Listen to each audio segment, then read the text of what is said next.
All right, welcome to the Artist Talk for my show at Studio Gallery. Typically, I do my Artist Talk in gallery, but this year there are limited in-gallery events for the obvious reason. So I am doing it digitally, and I'm going to share it here on YouTube. I asked for questions on Patreon, so I'm going to answer those. But first, I'll just give you a little background of how I got started in painting. I started painting in August of 2003 without any real previous art experience. I would sketch once in a while. I was primarily into music since I was a little kid. Started playing guitar around 7 or 8 years old, and then was in bands and that whole thing. Lived in San Francisco, wrote music, and mostly did jobs that allowed me to pursue a creative pursue music. So I was a courier for 15 years in San Francisco, and then I started working in construction, mostly doing at first it was kitchen and bathroom remodels, and then working for about 5 years just as an electrician. And the construction stuff was most of while I was learning to paint. Those were the occupations I had. So I'd work 3 days a week, and then I could paint 2 days a week. So like I said, I started in August of 2003. So what would that be? 18 years, just over 18 years of painting. Some people say, well, what inspired you to paint? And I'm not entirely sure. It's hard to trace back, although there's some things that I think are interesting. Before I ever even thought about painting, there were a couple times where I was really drawn to, for example, I remember I was driving down El Camino, which is kind of a main road here on the peninsula, San Francisco Peninsula, and I remember seeing a plein air painter. It was this old dude just sitting, painting these trees on the El Camino. And I was like, wow, that's so cool. And I pulled over, and then I went over to talk to him. He wasn't super friendly, actually.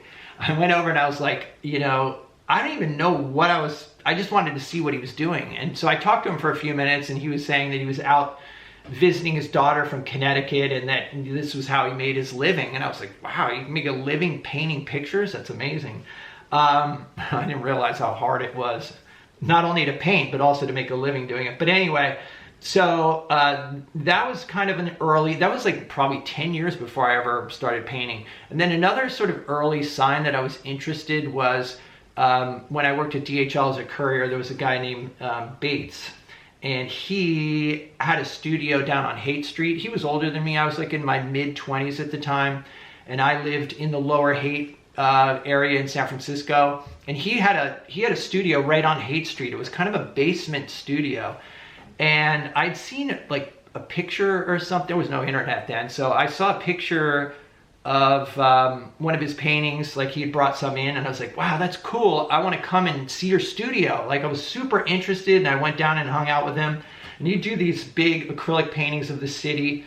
And so there were I was always interested in painting. And then, in 2003, my daughter Emma was 2 years old, and I remember wanting to have some sort of creative outlet that wasn't super noisy, because music after her mom and she and her mom went to bed, it was painting was kind of a nice creative thing that didn't, I couldn't pick up the guitar and sing as much.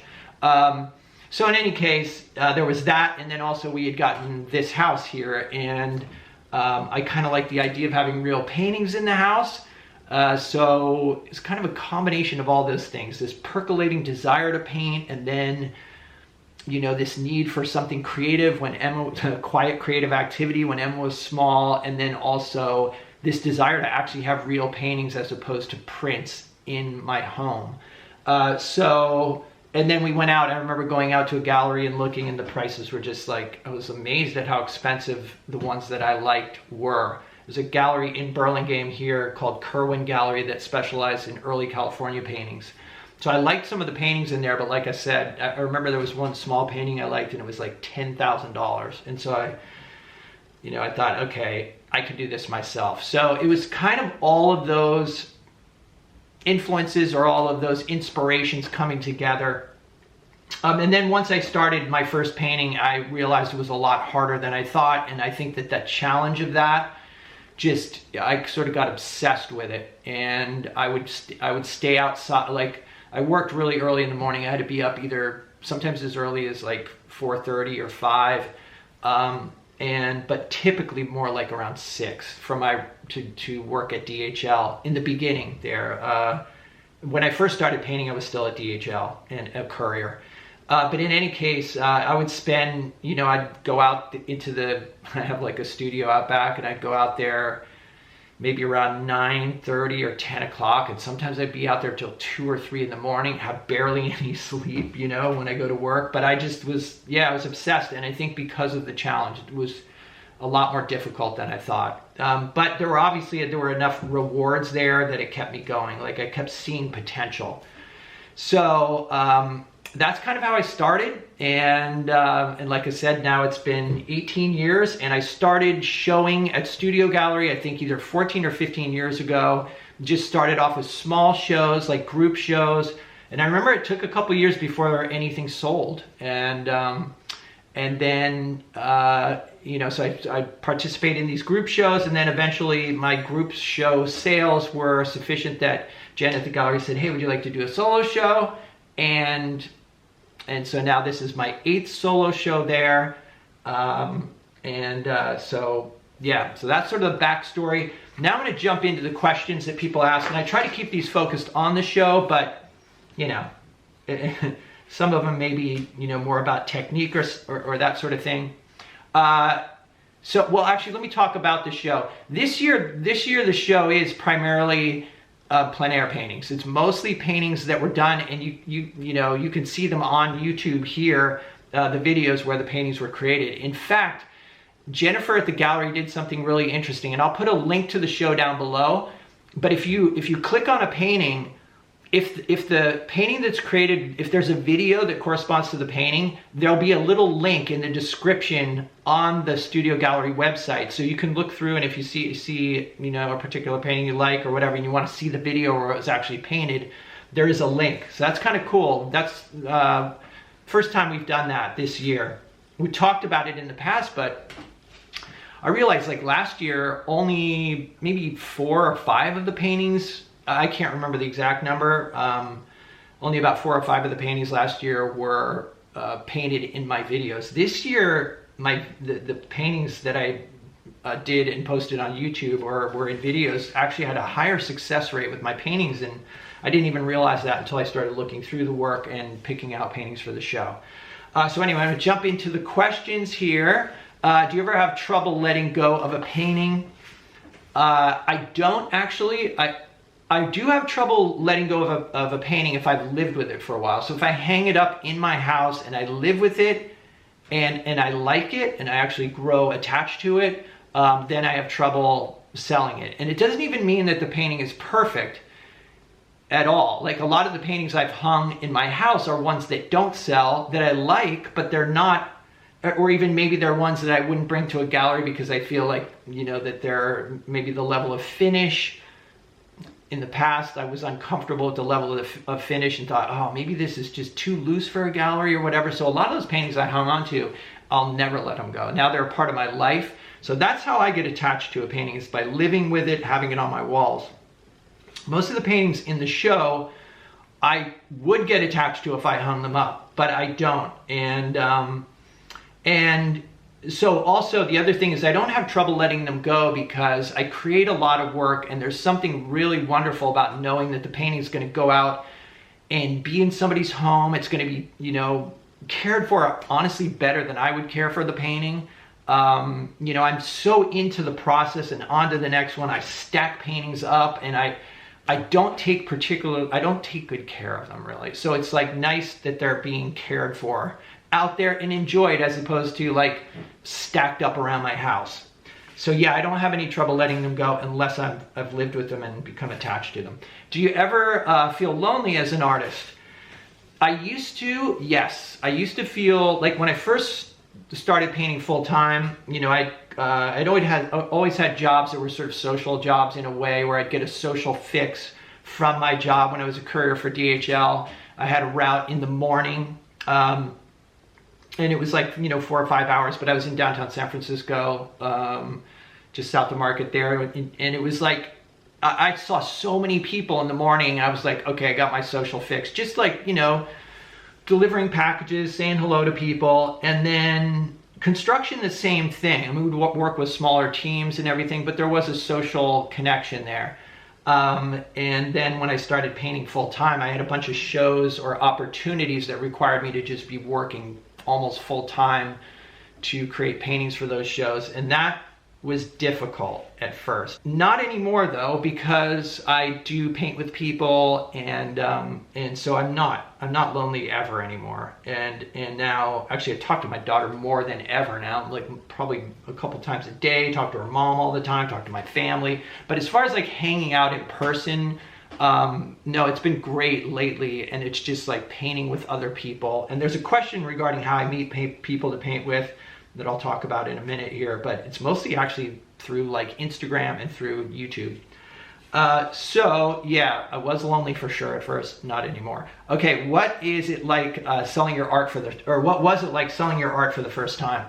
I'm trying to remember back. I think the first paintings I sold, I had been painting for about a year. I think in the beginning when I'd sell paintings, I was sort of self-conscious. I think I was more, you know, because I just felt like I was learning, and all I could see was the problems in them. And so that was made me a little bit uncomfortable. So I just sold them very inexpensively. Like I think 11 by 14 was $100, you know, and I was more or less just giving them away.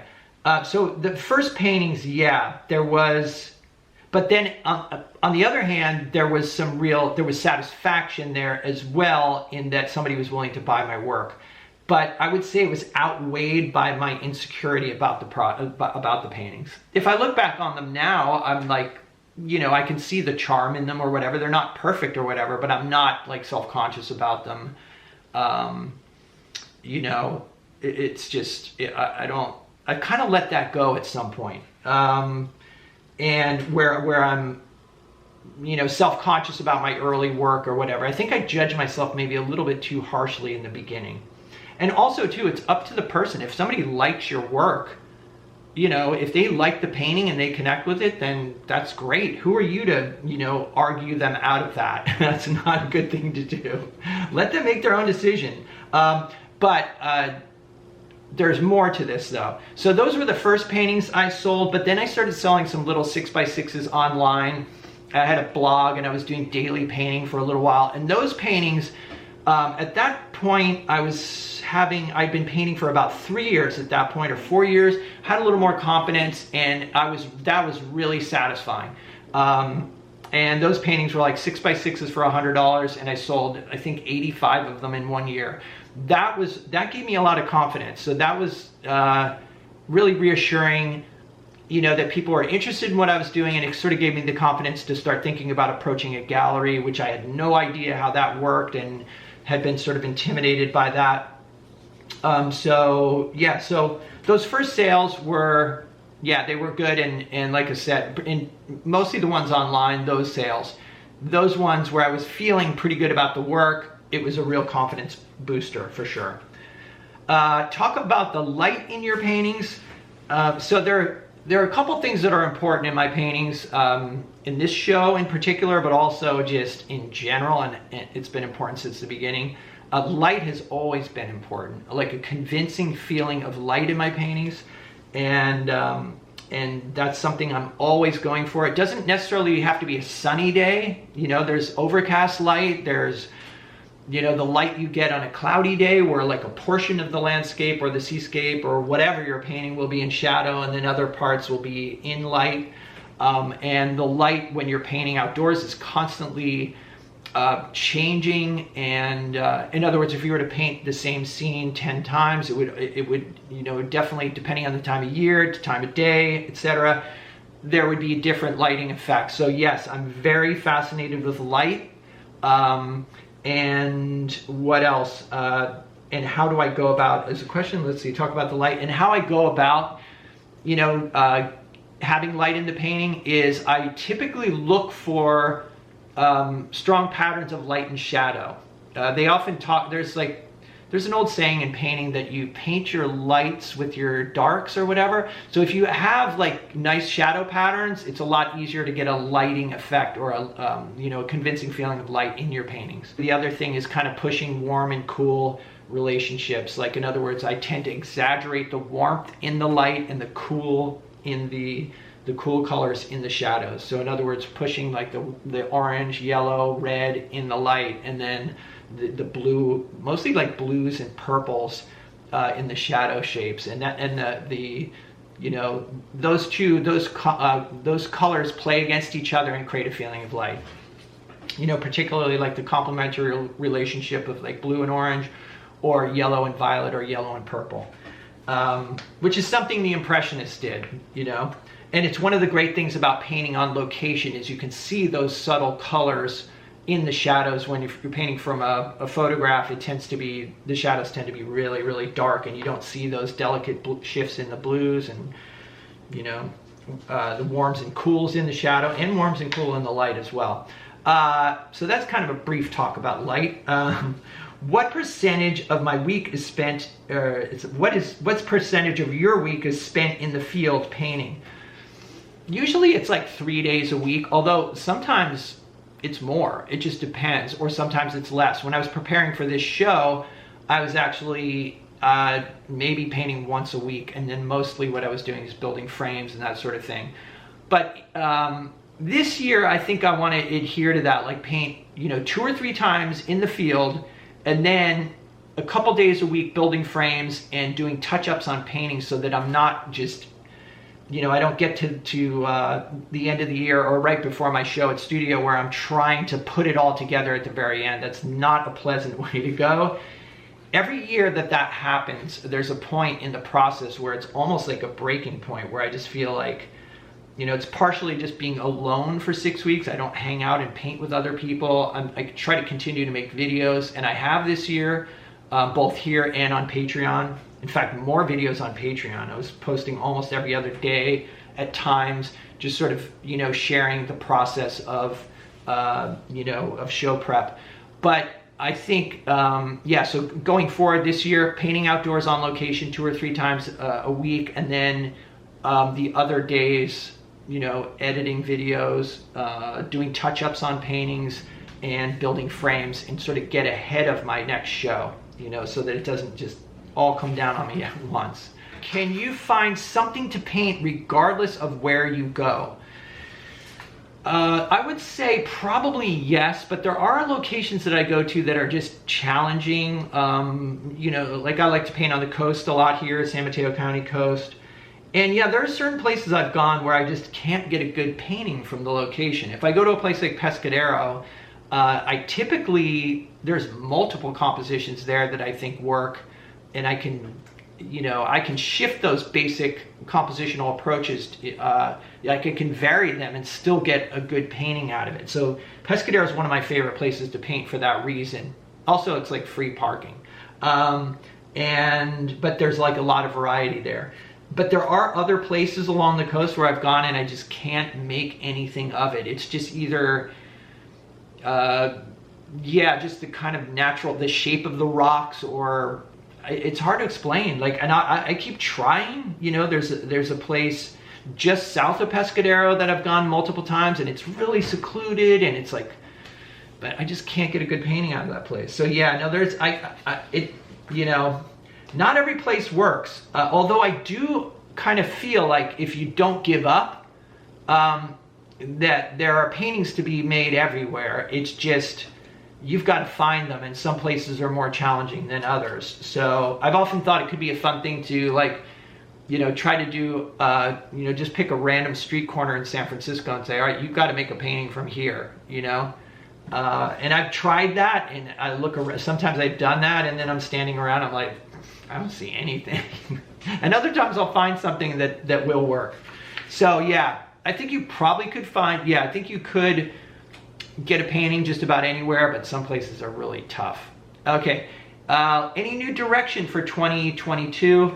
As I kind of mentioned a little bit, this year I did a lot of plein air painting, a lot more than usual, and I'm more like this show. I am happiest with this show of all of my shows. I mean, I've always put out paintings that I'm proud of, but I think all the plein air painting I did this year really paid off. Like things were clicking, and once the show was all hung in the gallery and I was standing there looking at it, I was definitely really happy with the work, and almost even, just pleasantly surprised by how it all, there was like a nice continuity, and I feel like I'm really happy with this show and really happy with all the paintings in it.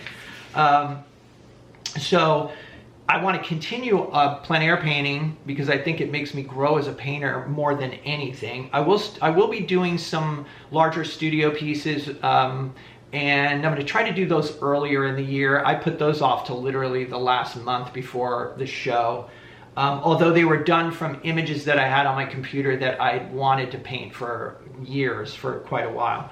But in any case, so new direction for 2022. No, kind of more of the same. And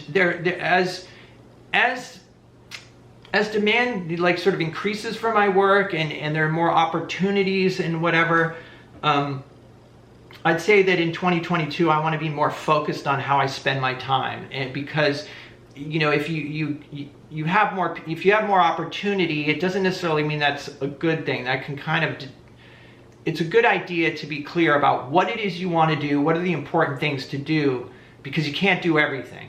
And so I've kind of, what I want to do is I want to paint. I want to make videos for both here on YouTube and Patreon. Totally love doing that. And that's it. And surf. I want to do, surfing as much as possible, hopefully every day, which, is a big part of it. That actually helps me with painting, mainly in that I think people don't understand how demanding physically plein air painting is, and I have since I've started surfing on a regular basis, or like almost daily, my stamina for painting is much greater, and I think that's also, like, being more physically fit has really helped me be a better painter. I don't get tired as much. So I'll be out there for 2 or 3 hours, and at the end I still have energy, and I'm not like sort of fading at the critical part in the painting. Walking helps too. Like, I have a hill nearby my house, and so if the waves aren't good or whatever, I walk to the top of the hill, and that's a good workout too. So staying physically fit, I think, is an important part. I'll continue with that as well, but it's an important part of painting for me. It's like, it really helps. So anyway, and then the last thing I want to do for 2022 then is to continue to paint larger. The plein air paintings in this show were bigger than last year. Like, the average size was bigger. In the past I'd had paintings that were quite small, like, like even a few like 6x8s and 6x6s. And I remember even like my first show had probably a quarter of it was like 8x10s. So gradually I've been getting bigger and bigger. So these paintings are more, there's a lot of 14x18, 16x20, 16x24s. So the bulk of this show is kind of in that range, 20x20, sort of in that range. And I'd like to have more plein air paintings that are larger than that. So next year, like, instead of having 16x20 as my go-to plein air size, maybe have it be 20x25, or some 18x24s. Anyway, something in that range, kind of step it up, and then occasionally do an even larger piece, maybe like a 2 foot by 3 foot or larger. So that would be another thing I want to do in 2022. And of course, those videos will be here on YouTube. Let's see. Any lessons learned during the pandemic?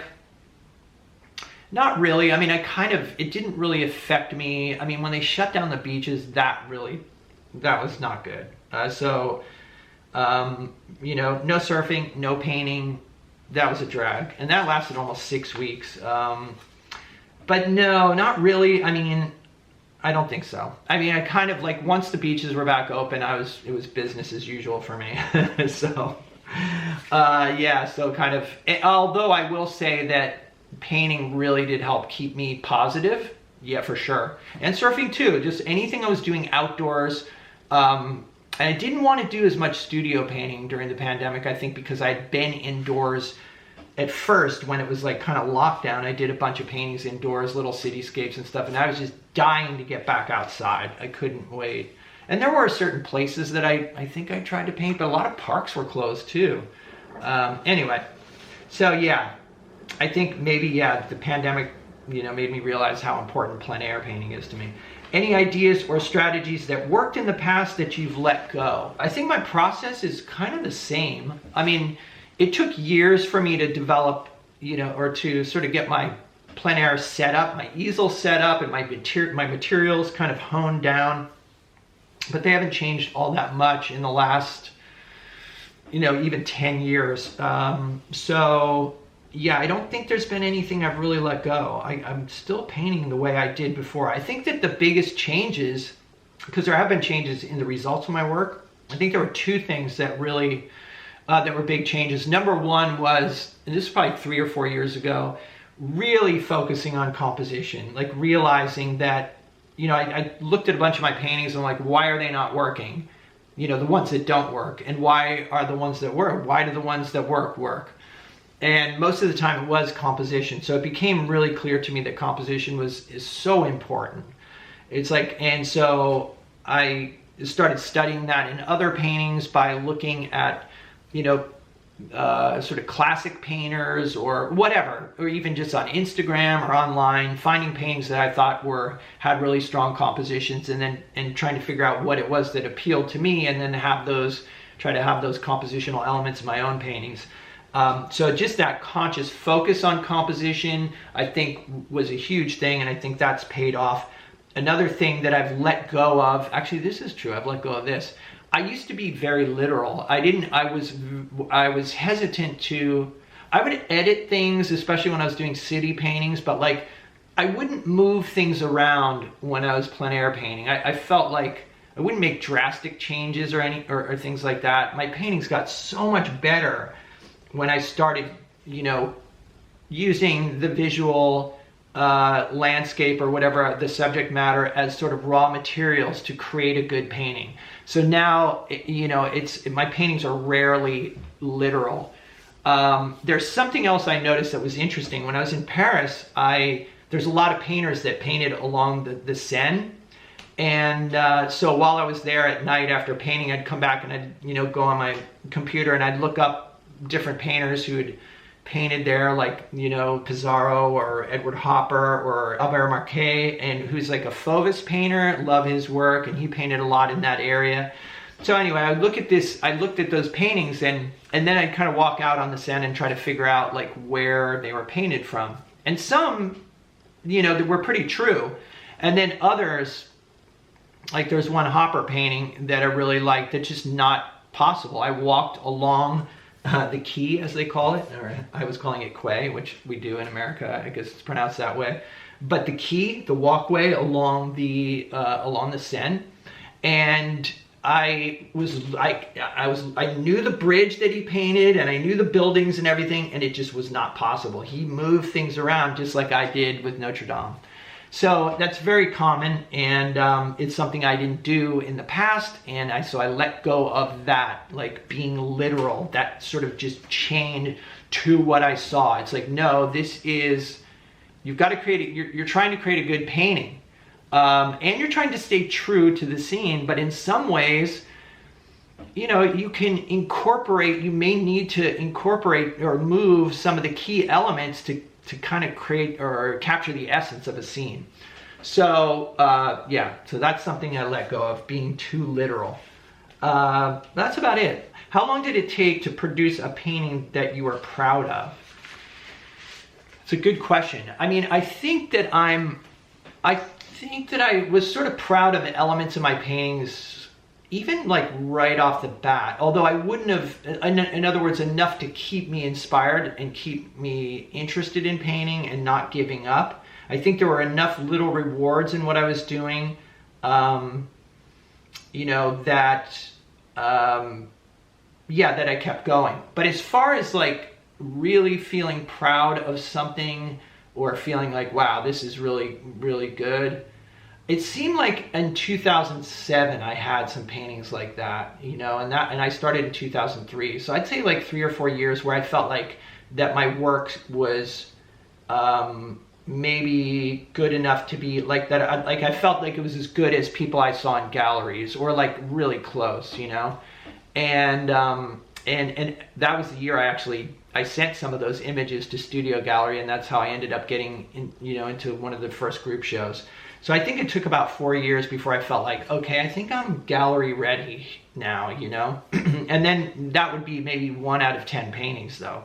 But I was still achieving that, you know, once in a while, achieving that level of satisfaction once in a while.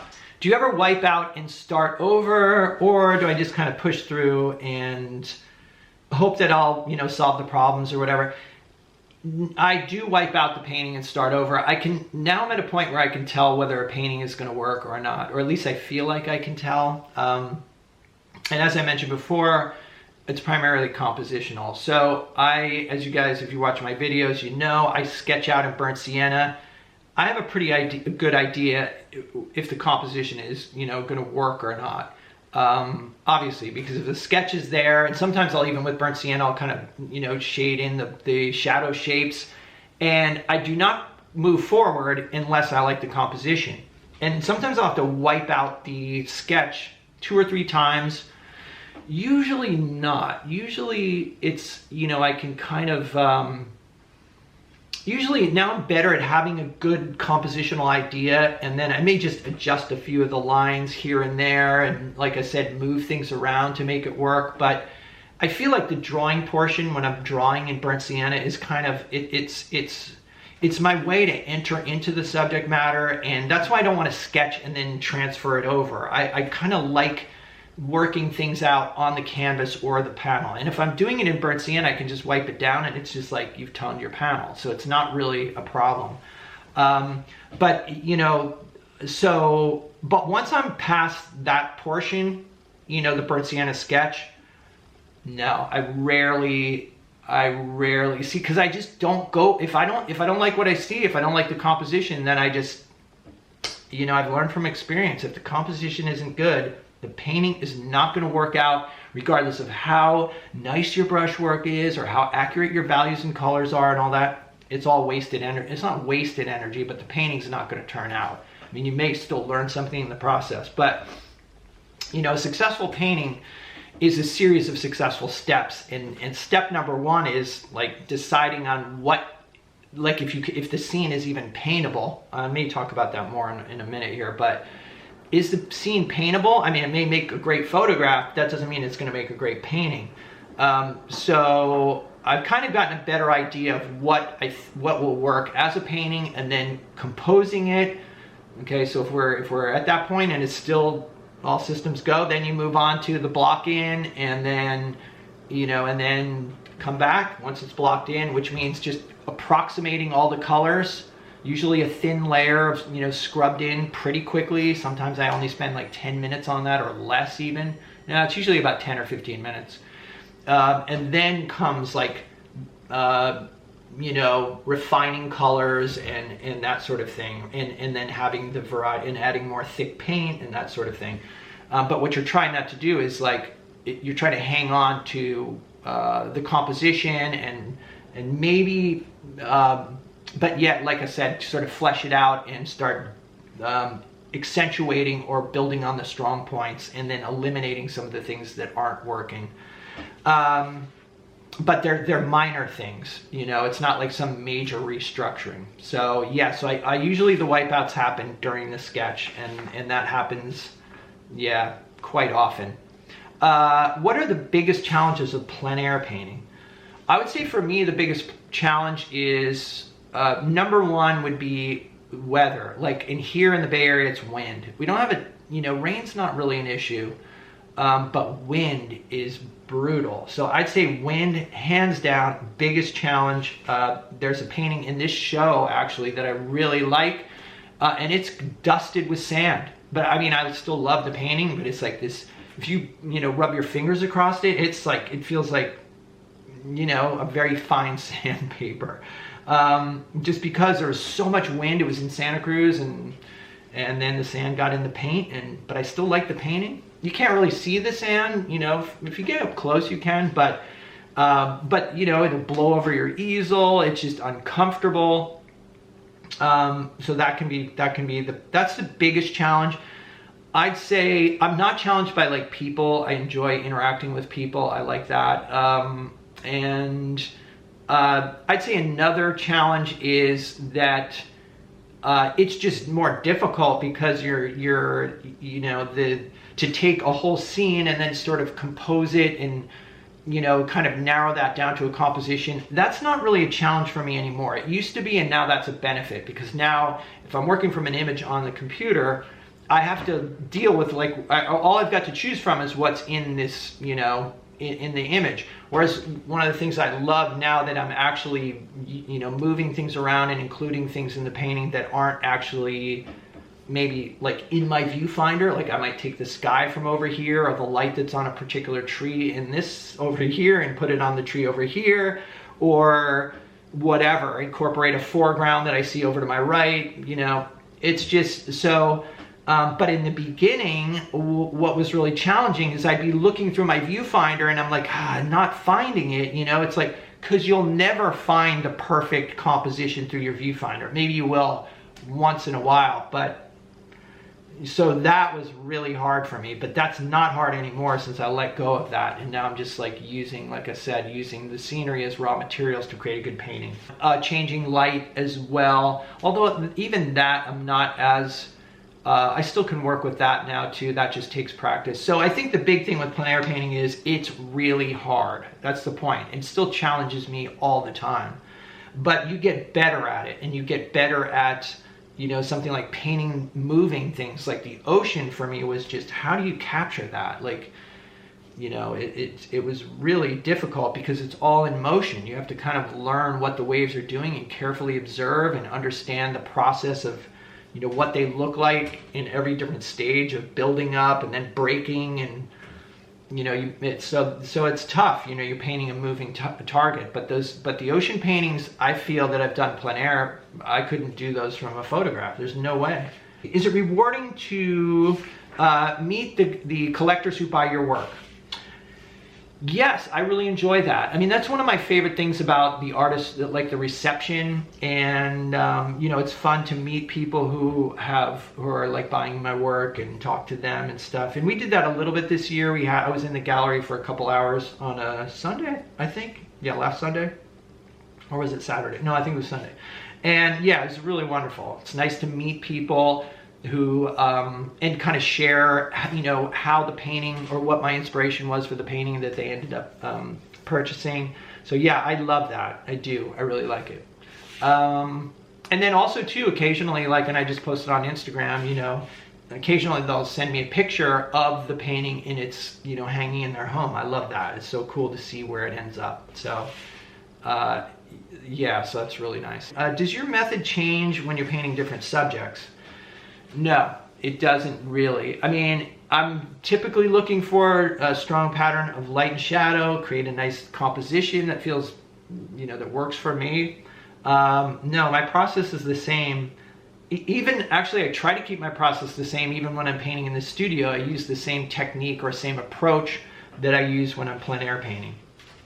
So it does not really change. Sometimes I'll use different brushes. The subject matter does dictate in a way how I approach things, but basically what it is, it's the same approach, it's just on a smaller scale, if that makes sense. I'm still just looking for simple shapes, but sometimes I will, you know, do a painting that just has, it's just based on mostly large shapes, you know, and then there's others where, particularly if there's man-made objects, like say cars and buildings and that sort of thing, then I'll start using smaller brushes, still looking for small shapes within, say, a car or something, but I am breaking them down into smaller shapes. So that's the only real difference, depending on the subject, is kind of the scale of the brushwork, really, you know? All right, what makes a location perfect to paint? Obviously, I would say that there are a lot of compositional opportunities. Like I mentioned, Pescadero, there's so many. There's like a bunch of paintings in this show that were done at Pescadero just because there's I've found multiple compositions that really work. So that's one. The other is if it's protected, not overly crowded is another good, quality to have in a painting location. I'd say that's about it, really. Oh, if there's a taqueria nearby, that's always cool. But that's about it. You know, just a lot of compositional opportunities and, you know, somewhat secluded, protected. All right, how did you discover your style and technique? A lot of people, you know, want to sort of work on their style or develop your style. Your style is just going to emerge naturally. So you don't, I never consciously worked on that. And it's really hard for us to see our own style. You know, I kind of think that, like, I'm not totally aware of my style. Like, people tell me I could pick out your paintings easily. You know, I know that you did, you know, and I feel that same way about other painters. I'm like, I could pick out their paintings. You know, everybody has their own, unless you're good enough to kind of imitate, and there are a lot of painters that do that. There's a bunch of these painters that are imitating this certain style of cityscape or whatever, and oftentimes I'm not sure who did it. I'm like, oh, is that Jeremy Mann, or is it this person or that? You know, but if you're just kind of doing your own thing, and you're not sort of imitating another painter, I feel like your style will just naturally emerge, and it's going to be there whether you want it to be or not. And then as far as technique goes, yeah, I do. Like, what is this? Like, how do I discover my style and technique? I'd say, yeah. So style just emerged naturally, and then technique was kind of by looking at other paintings and just sort of seeing elements in those paintings that I liked, and then going out and experimenting and trying to recreate those in my own painting. And it's so, yeah, just over a time, just by practice, continuing to go out and paint, and then, you know, evaluating my work, looking at other work, and, like I said, incorporating things in other paintings, typically in classic paintings, you know, by painters that have stood the test of time, you know. Let's see, next question. All right, why did you choose oil paint over other mediums? I just, I liked the classic element of oil, like a lot of the painters that I was looking at when I first started. You know, also too, like, I don't even know that I knew about acrylic paint. I just thought all paintings were oil paintings. I didn't know anything about it. So when I started, I just went to, oh, and then my grandfather had painted. He was kind of a, you know, he painted, but he passed away when I was only 3. So I wasn't around him painting, but I do, you know, I've had paintings I've seen his paintings, and had one in particular of Cape Cod. I have some cottages in Cape Cod, and I grew up with that. So, and then my mom painted for a little bit when I was around 5. I remember the smell of like turpentine and oil paint and all that. So I guess I just naturally assumed, oh, if you're going to paint pictures, you paint in oil. But I'm glad that I did. I really do like oil paint. The fact that it does dry slowly, and it's so creamy, and there's like this ability to blend, and there is a look to oil paint that I really do appreciate. And it's like the classic medium, you know, so there's this long tradition, and so it's kind of cool to be a part of that as well. All right, and then the final question, how do you develop your art to include or exclude details? I guess I could rephrase that to say, how do you know which details to include and which ones to eliminate? This is a huge thing. I think that when we do paint complicated scenes, like, say, you know, a cityscape, you know, you're overwhelmed with detail. Or you could even paint like what else? I mean, I suppose there's other things that you could paint in nature that get bogged down, where you could get bogged down with detail as well. But I do feel like painting like man-made subjects, the detail can be overwhelming. But like I said, I have encountered that as well with landscape. But the key thing there is, again, it comes down to composition. I'm looking for an appealing arrangement of large shapes. So whether I'm painting a cityscape or a landscape or anything for that matter, that's the most important thing. And then I eliminate all of the detail that detracts from the overall design. And it's a tricky thing to decide which things to include and which things to eliminate. What happens for me is if I paint in some sort of detail, like let me give you an example, like say a house, or I remember I was painting a lifeguard tower at one point and it had, you know, antenna coming out of the top and there was like a bunch of stuff hanging on it. You know, some of that detail painted in a loose way actually was beneficial, and some of it I feel like detracted from the painting. So, you know, it's a lot of the detail at the end is just sort of trial and error, what's contributing and what isn't. But if I struggle with some detail trying to make it work and it's not working, I'll usually just, I won't waste time on it. I'm after big shapes and a strong composition and a good feeling of light. And if the detail doesn't contribute to that and detracts from it, then it goes. But one thing I will say, this year I've noticed that sometimes I would simplify rocks when I'm doing a seascape. Like there might be a bunch of smaller rocks, like, and I would leave those out. And now I include those, like in painting Moss Beach, and I really like that. So yeah, so it's just trial and error. That's what it's been, and it continues to be. Anyway, so that is it. It's kind of a long video, but hope you guys enjoyed this. Let me know what you think in the comments. If you'd like to see some extra videos, there's a Patreon link down below. And if you're interested in seeing the show and with links to see the videos on YouTube, I'll put a link to the show down below. And the show is up until next Monday at Studio Gallery. If you happen to be in San Francisco and want to check it out. So thanks for hanging out, guys. Stay creative, and I'll see you guys in the next video.